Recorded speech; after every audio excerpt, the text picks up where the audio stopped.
like I said, not everybody builds Chryslers. You notice in the last month or so, we've been building a bunch of Chryslers. Very cool. This one happens to be a 408 stroker engine.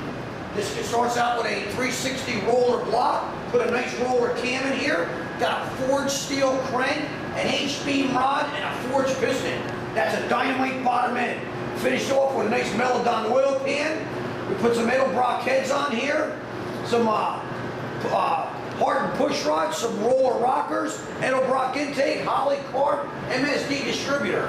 Just got done dynoing, about 15 horsepower, about 515 foot-pounds of torque. We advertise 450.